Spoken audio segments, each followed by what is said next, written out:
توێژینەوەیکی نوێ دەریخستکەوە گەشتکردن بە فڕۆکە لە کاتی زریان یان جێژەڵوکەی موگناتیسی زەوی زۆر بەهێزدا لەوانەیە مەترسیدار بێت.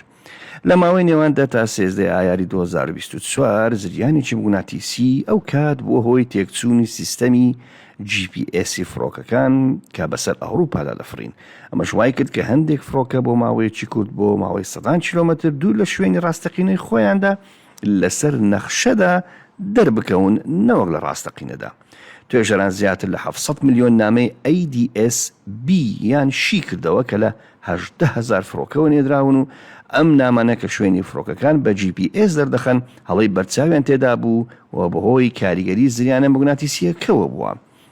کێشەکە لە 11 ئاداردا زۆر تند بوو کاتێک تەقینەوەیەکی بڵێسەیی بەهێزی خۆر بووە هۆی تێکچوونی ڕاستەوخۆ لە سیگناڵەکانی GPS و نزیکەی لە 153 بەستنەوەی وەرگرەکانی مانگە دەستکردەکانی شکستیان هێنا. لە کاتی تەقینەوەکە 169 فڕۆکە لە ناکاو لە ڕەوی خۆیاندا لایان داواتە تەنها لەسەر نەخشە. ئەمەواتە هەڵەیەکی تەکنیکی بووە نەوەک لە فڕۆکەکان بەڵکو لە نیشاندانی نەخشەکە. بەڵام ڕاستیدا فڕۆکەکان بە ئاسایی خۆیان لە ڕەوی خۆیاندا دەفرین. سوپاس بۆ خۆی گەورە هیچ کارەساتێک ئەو کات ڕووی نەدا، چونکە سیستەمی سەلامەتی فڕۆکەوانی پشتی بە چەندین بواری پاراستن بە مانەوە لە ڕێڕەوی خۆی بەست بوو.